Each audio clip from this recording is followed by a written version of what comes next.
Bismillahirrahmanirrahim. Assalamualaikum warahmatullahi wabarakatuh. Nama saya Saputra Jaya, mahasiswa Prodi Ilmu Al-Quran dan Tafsir semester 3. Di sini saya akan mempresentasikan tugas UTS Tafsir Maqasid dengan tema sejarah dan perkembangan tafsir Maqasid. Dan dosen pengampu Ustadz Dr. Mukhrij Siddiqi MAG.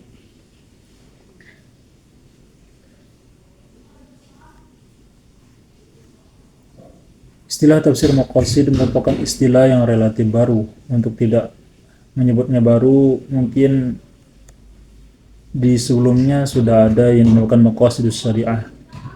Artinya adalah salah satu tema dalam kajian usul fikih yang artinya adalah tujuan-tujuan dalam hukum syariat Islam. Kajian yang membahas tentang maksud atau tujuan hukum-hukum syariat Islam.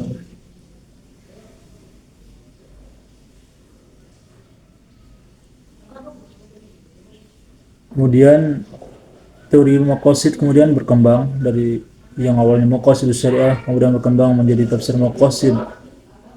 Adanya tafsir maqasid yang awalnya maqasid syariah menjelaskan atau menjelaskan maksud tujuan hukum-hukum Islam, hukum-hukum syariat Islam, kemudian berkembang menjadi tafsir, yaitu adanya penafsiran tentang ayat-ayat, kisah, amsal, ataupun teologi.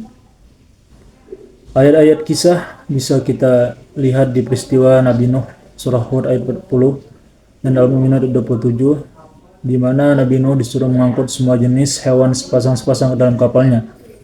Maka tafsir maqasid dari peristiwa tersebut atau ayat tersebut yaitu sebagai pesan untuk merawat atau menjaga populasi hewan, karena pada saat itu akan terjadi banjir bandang besar. Adapun surah Al-Baqarah ayat 187 dengan yaitu hubungan suami istri yang digambarkan sebagai libas atau pakaian, yang artinya tafsir maqasid dalam ayat tersebut yaitu menjaga ketersalingan untuk sama-sama menutupi aurat atau kekurangan suami istri masing-masing. Artinya menutup aib-aib, menjaga aib-aib suami dan istri. Adapun dalam kasus ayat-ayat salat, tafsir maqasid berfokus bukan kepada tentang rukun salat, hukum salat, dan syarat-syarat salat, tetapi lebih berfokus pada fungsi, tujuan, ataupun hikmah salat. Seperti tujuan salat yaitu zikrullah, mengingat Allah, mencegah dari perbuatan keji dan munkar, menjaga kedisiplinan dan komitmen, meraih kesuksesan dan kemenangan, dan yang lainnya. Sehingga tafsir maqasid ini artinya bertujuan untuk menggali maksud atau tujuan dari ayat-ayat tersebut, sehingga Al-Quran bisa dikatakan sholih kulli zaman wa makan, sholih li kulli zaman wa makan, cocok untuk setiap waktu dan tempat. Selanjutnya, sejarah perkembangan tafsir maqasid itu dimulai, yang pertama yaitu era formatif atau praktis, yaitu pada zaman Nabi Muhammad SAW. Era ini disebut dengan istilah praktis maqasidi, yaitu teori maqasid yang dipraktikkan. Pada zaman Nabi Muhammad SAW, teorinya, praktiknya sudah ada, namun konsepnya yang belum seperti sekarang, rumusannya yang belum seperti sekarang, namun praktiknya yang sudah ada. Seperti pada kisah Nabi Muhammad SAW tidak menerapkan qat'iyat atau eksekusi hukum potong tangan bagi pencuri pada surah Al-Maidah ayat 38, karena mempertimbangkan maqasid atau konteks kemaslahatan. Nabi SAW khawatir jika dieksekusi hukum potong tangan, pencuri tersebut akan lari ke kubu musuh dan akan membocorkan rahasia-rahasia umat Islam kepada musuh. Hal itu membawa mudarat bagi umat Islam pada saat itu. Jadi tafsir maqasid dalam ayat tersebut yaitu menjaga dari mudarat apabila pencuri itu dihukum potong tangan, yang kemungkinan dia akan kabur ke kubu musuh dan menceritakan atau memberikan rahasia-rahasia umat Islam kepada musuh.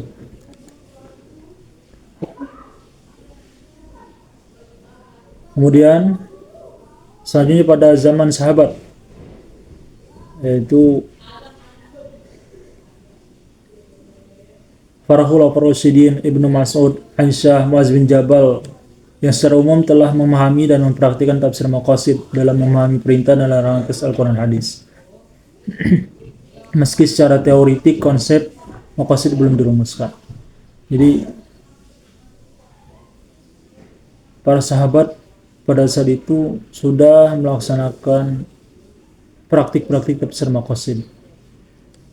Seperti sahabat Umar bin Khattab juga pernah tidak menerapkan hukum potong tangan kepada pencuri karena saat itu darurat musim paceklik di Madinah. Jadi Umar bin Khattab pernah melaksanakan tafsir maqasid kepada pencuri harta Baitul Mal. Menurut beliau, pencuri tersebut sebenarnya tidak mencuri dalam pengertian substansial, melainkan mengambil haknya lebih dulu karena darurat sehingga tidak harus dihukum potong tangan. Karena pada saat itu musim paceklik, ya jadi salah satu dari mereka mencuri harta Baitul Mal tersebut, dan pada intinya harta Baitul Mal tersebut akan dibagikan kepada mereka juga. Ada juga sahabat Muaz bin Jabal diutus ke Yaman sebagai gubernur. Beliau membuat kebijakan tentang zakat yang bersifat maqasid, yaitu zakat dipungut dari orang-orang kaya berupa binatang ternak yang kualitasnya iqtisad, tengah-tengah, tidak mengambil yang terbaik tapi juga bukan yang terjelek. Nah, maqasid dari peristiwa tersebut yaitu zakat untuk sebagai keadilan ekonomi bagi yang miskin mendapatkan keadilan di ekonominya, dan kaya pun memberikan hak atas hartanya. Kemudian membersihkan jiwa dari sifat kikir, membersihkan harta dari subhat dan haram, membantu ekonomi fakir miskin.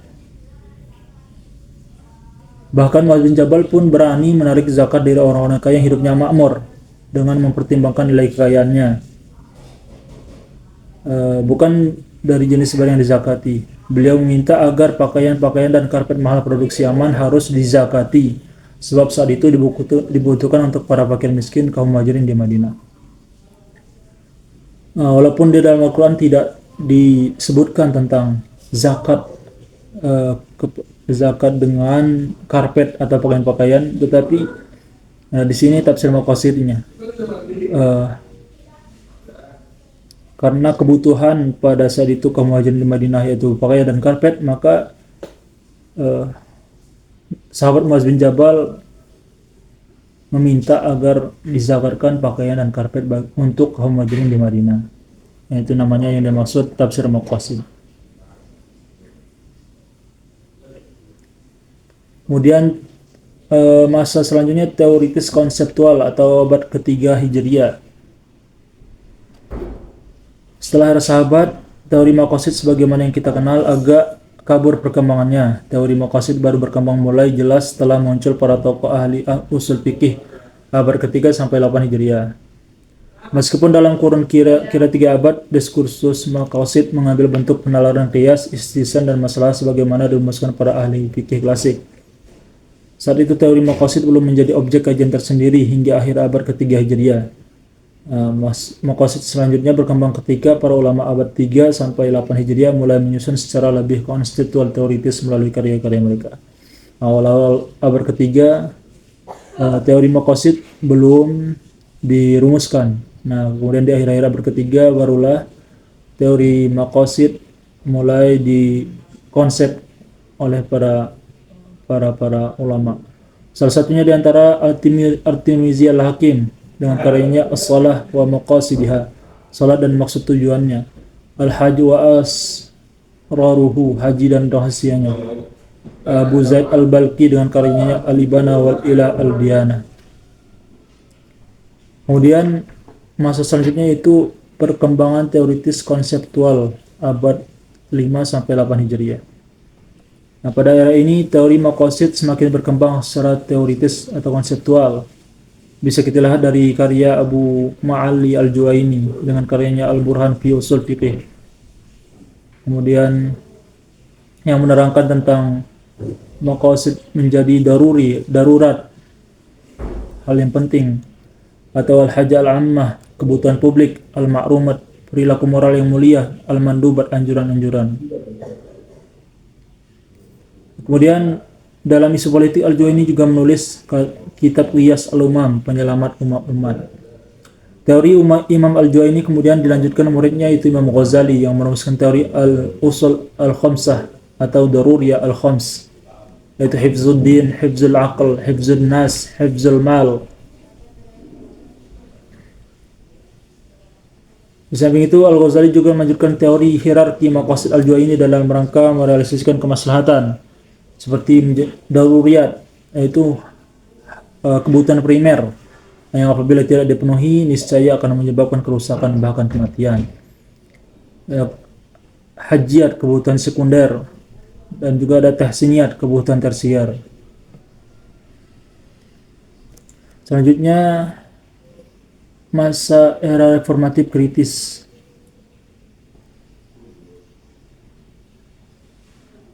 Yang antara lain dikembangkan oleh beberapa penulis modern kontemporer seperti Muhammad Tahir bin Ashur, Ibnu Ashur, Ahmad Al-Raisuni, Al-Alfasi, Yusuf Qardawi, Muhammad Al-Mahdi Samsuddin, Al-Alfas, Yasir Audah dalam karya-karya mereka.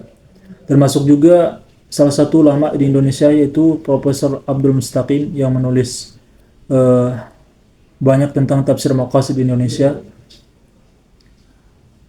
di mana menurut beliau tafsir maqasid bukan hanya untuk ayat-ayat hukum saja, tetapi juga untuk ayat-ayat non-hukum seperti ayat-ayat kisah, ayat Amsal, dan ayat akidah yang tadi di awal yang sudah saya sebutkan seperti kisah Nabi Nuh, kisah dalam ayat libas dalam antara hubungan suami dan istri. Dengan demikian tafsir maqasid ini cukup penting atau sangat argumentatif. Jika kita dalam Al-Quran terpaku pada makna tekstual, tentu banyak kasus yang tidak dapat diselesaikan oleh Al-Quran. Itu sebabnya muncullah tafsir maqasid ini. Sehingga dengan tafsir maqasid ini Al-Quran bisa terus solih likulli zaman wa makan, cocok untuk setiap waktu dan tempat, sehingga setiap ada permasalahan dengan tafsir maqasid bisa kita ambil kesimpulan dari ayat-ayat tersebut. Itulah beberapa sejarah perkembangan teori tafsir maqasid dari zaman Nabi Muhammad SAW sampai zaman sekarang, zaman kontemporer. Mungkin itu saja penjelasan dari saya tentang sejarah dan perkembangan tafsir maqasid. Semoga bermanfaat. Kebenaran dari Allah SWT dan kesalahan hanya milik saya pribadi. Wassalamualaikum warahmatullahi wabarakatuh.